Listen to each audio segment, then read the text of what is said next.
Hey everybody, welcome to Sports Check. We've got aerial assaults, Dennis Rodman, and the Ravens are falling apart. Should have watched your Sports Check.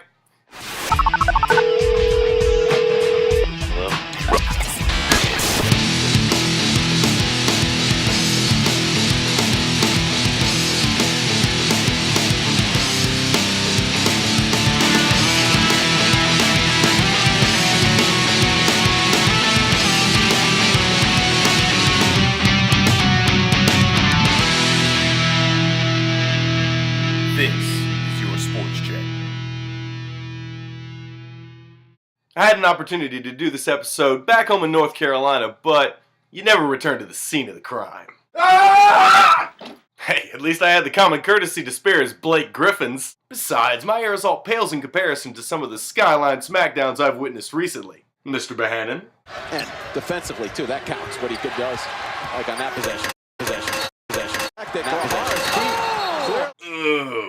Guess conventional wisdom just doesn't tell these guys to sidestep. Move over! Get out of the way! And now your grandchildren will see this on YouTube for generations. Gotta leave a legacy. But young Worrell wasn't the only one who failed to resist the superhero urge. Brandon Knight also felt the need this week, but here's a tip, fellas. Superheroes can fly!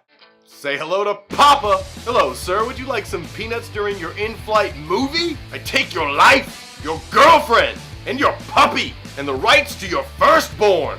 Dang! He ain't gonna be in Rush Hour 3. A simple two-step to the right might have saved this foolhardy twosome, but I think we're all pretty thankful for their two left feet. Continuing our theme, the world champion Ravens have also managed to do a great deal of damage to themselves that will lead to a great deal of embarrassment. To put it plainly, they're falling apart. What?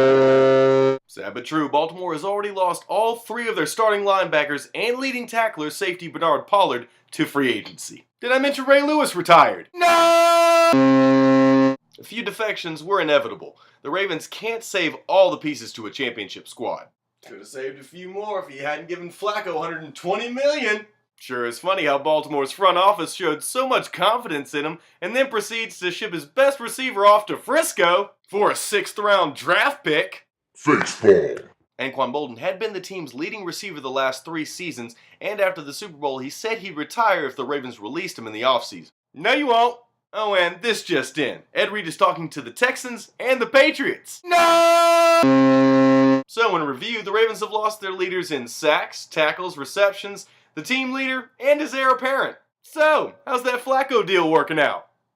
Okay, I've been toying with the idea of a new segment for the show featuring someone from the sports world who goes out into the real world and basically makes a fool of himself. It'll work kind of like a boxing title, and they'll retain it until someone comes along and knocks them off with something dumber. Just like a regular title, but without the belt, and the genuine feeling of accomplishment. I've been waiting a long time for this.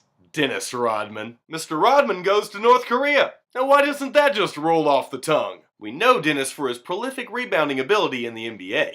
And his run of 12 years straight on the league's all-jackass squad may never be broken. Common sense was never Rodman's forte. It's not his thing. So when news broke of him joining the Harlem Globetrotters on a trip to North Korea, a general feeling of indifference spread across the US. Then video of Rodman and North Korea's leader Kim Jong-un palling around made its way across the pond, and disinterest turned to, "What are you up to, Dennis?" The trip concluded later in the week and we soon learned what he had discovered. Apparently, Mr. Kim is a big fan of basketball. He wants to talk shop with Obama, and he's really just misunderstood. The prison camps and threats to destroy the US are just a facade. Rodman chose to share his opinions about Kim on ABC and painted a picture of a 28-year-old bound by the beliefs of his fathers and longing to change. Except he doesn't. The interview had too many moments for this show, so I wanted to focus on the obvious. Look at that ensemble! Sorry, bud, it's just hard to talk diplomacy with you when I'm being distracted by that classy dollar bill pattern.